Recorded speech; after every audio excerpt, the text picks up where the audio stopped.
Okay. Okay, it's the last 1 hour for the January series to come to an end, and you can see a bit of choppiness. The Nifty went to levels of 74.65, and from there it's lost close to about 10 to 15 points. So the intraday of the Nifty will also be up for you on your screen. Siddharth is also here with us, Siddharth of Angel Broking.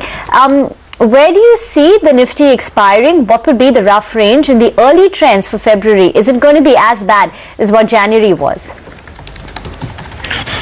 Hi, from today's perspective, I'm not expecting too much of volatility, but at the same time, what was our observation throughout the series, that when markets were falling, FIs were buying a huge amount of put options, and that included 7400 put as well. And when market bounced, they did cover some of the 7400 puts and bought significantly 7400 call options. That leaves very little margin. If I do put into assessment, it leaves very little margin for a market to give huge gyration in last half an hour, 45 minutes. If you look at 15-20 minutes back or half an hour back, the combined premium for 7450 call and put was around $25. So you may remain in that range, and the pivotal point would be 7450 for expiry. As far as Feb series is concerned, the easy answer to your question is that we may not do as bad as we did in Jan. This market, if you look since last 1.5 years, this market is slowly grinding down. It's not a one-way fall, and I don't see that anything in data which says that this would change. Last 2 trading sessions, index futures shorting has been done by FIs with a lot of rise in open interest, which clearly suggests that these guys are still not turning positive immediately. This market remains sell on rise, but my strong advice to people that not to follow breakouts and breakdown theories, because that's not working. And within a downward channel, you should buy at dip, sell on rise kind of market is. Alright, so a buy on dip, sell on rise kind of market. But let's just focus on a couple of stocks. As you were mentioning, SKS Microfinance is the big gainer, up almost about 8% Punj Lloyd has moved with a lot of strength as well. Today post that order win that they saw, up 6 to 7% there. And a couple of other names like HCC have also been on the gainers list. Mr. Tulsian, what did you make of Dabur's numbers? This time the volume growth, it's actually a degrowth. The volumes have fallen this time around, and that's quite disconcerting. Of course, their foods business was expected to fall because of the issues in Nepal, but stripped of that, how would you approach the stock now? See, I think overall, if you really see, Sonia, people have been, going cautious on all this FMCG stock, maybe because of the Patanjali threat, seen for all these companies. So maybe that could be the cause, but I don't think that one can really still go with the stock at the current prices of about maybe 240 or so, because probably the results will get factored into the share price maybe in the time to come. So one can look for a price of about 225, 230. That should make a good entry point. Okay, I think Noida Toll Bridge's earnings are also will be hitting the wires anytime now.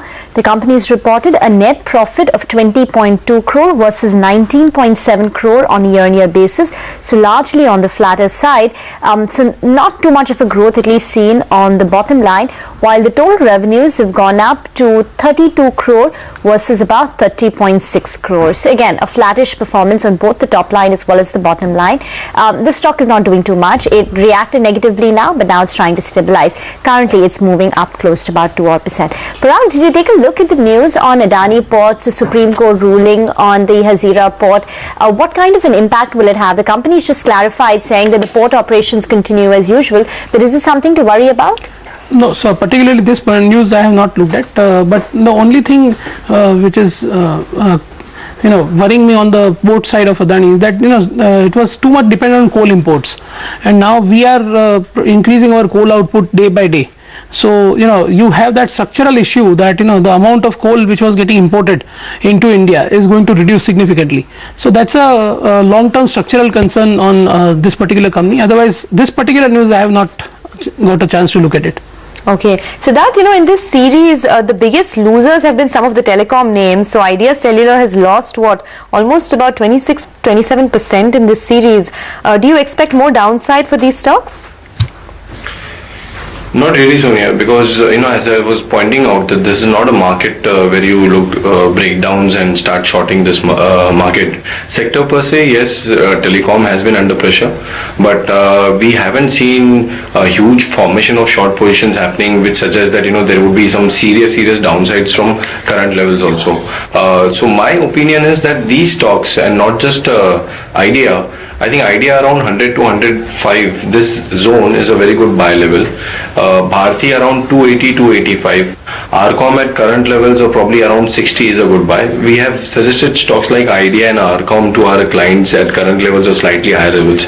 So my opinion may be biased, but clearly data is not suggesting that from here also you will see huge downside.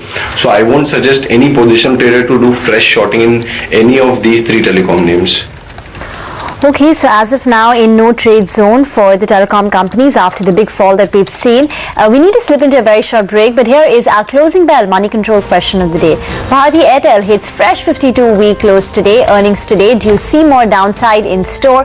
Log on to moneycontrol.com. Post your responses there. We read out the interesting ones post 3:30. Stay tuned. I think the market is only at best a barometer of what's likely to happen in the near future. And it does tend to get a lot emotional. It also is exposed to the kind of international flows that affect the overall markets in the globe as such. And here what we are seeing today probably is the scare which has come from China is that if it slows down considerably, then it would mean pretty tough times for the rest of the emerging markets. I think India clearly is an outlier in that sense, because I believe that India is not that much linked to what happens to China. India's story is pretty much domestic. All right, well, coming back to a couple of earnings, Dabur is the stock in focus right now. As we were mentioning, the volumes for the company have fallen by 2.5% this time versus an expected growth of around 1 to 6 odd percent. Overall, revenues have gone up just 2.3%. So clearly, the demand environment is extremely tepid. Lalit Malik, the CFO of Dabur, joins us now to talk about that. Mr. Malik, good afternoon. What has spooked the street a bit is this volume fall of 2.5% that you've seen. What is the expectation going ahead for the rest of the fiscal, and word coming in from Dabur? The volume growth has disappointed, and as you just heard, they cannot give you any indication of when things will improve. But let's get back to the markets, because we are reaching that time of about 3 o'clock when you generally tend to see a lot of volatility towards expiry, but today has been different. Today has been largely quiet. Siddharth, you were telling us about some of the pockets like telecom, etc. As we head into the next series, what are the pockets that will be prime candidates for shorting, since the market has in general been on a downtrend? I think same name, Sonia, which has continued to show you downside, with couple of large cap stocks which I've identified as an exception. HDFC Bank has been a stock which generally gives support and has been a stable stock, but we have seen very less rollovers happening, and very few people have short positions in HDFC Bank. Generally, it's long positions there, and not rolling over those long positions is a sign of worry for that counter. And needless to say that what kind of weightage that stock carry in Bank Nifty and Nifty as well. The second stock where I feel a trend, not trend reversal as such, but might take a pause and this downward fall may get arrested, is again BHEL. BHEL has been sharply correcting, huge underperforming stock. Lot of short positions are standing there. Those positions are not getting rolled over. I am not saying you buy immediately, but the kind of falls which you were seeing in BHEL, I think that would get arrested. As far as which stocks would continue to go down, I think private sector banks, PSU banks, after small pop-up which they are seeing, as long as Nifty is heading towards 7550, would do well. But again, same set of stocks would correct. So I am not very upbeat on this market beyond 7550 levels as of now, as FIs have started shorting index futures again. Okay. Siddharth, any thoughts on PSU banks and how they're likely to perform next series?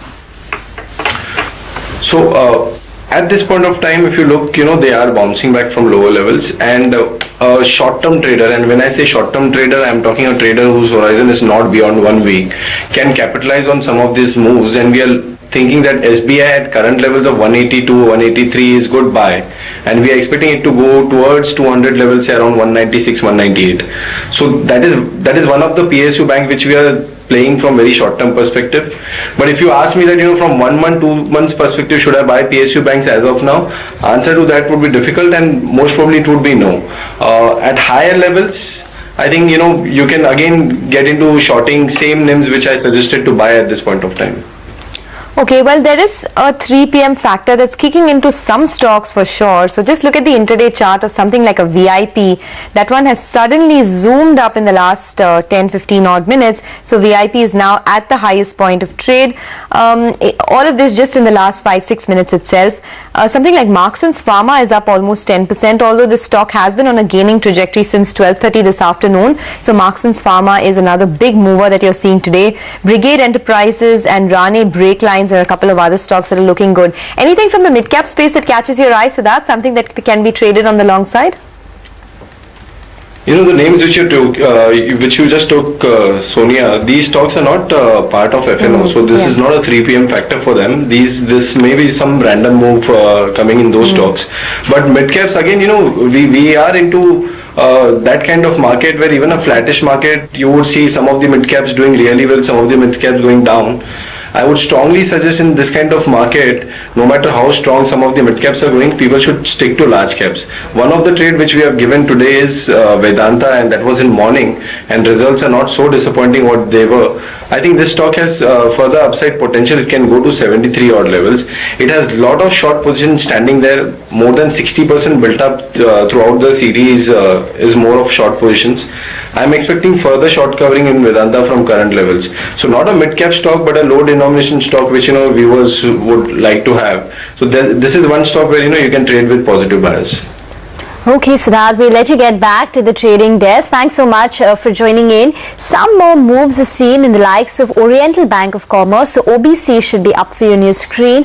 Indiabulls Real Estate is also showing you some smart gains just in the last maybe 30 seconds or so. So Indiabulls Real Estate has spiked up nearly about 2%, and Reliance Infrastructure is another one which is popping up. All these stocks have started showing you some big moves. AdLab's Q3 numbers are up for you on your screen. The losses widened, now 25 crore versus 22.5 crore. We'll slip into a very short break, but more market talk is lined up on the other side. Stay tuned. Renault Passion for Life presents Headlines of the Day.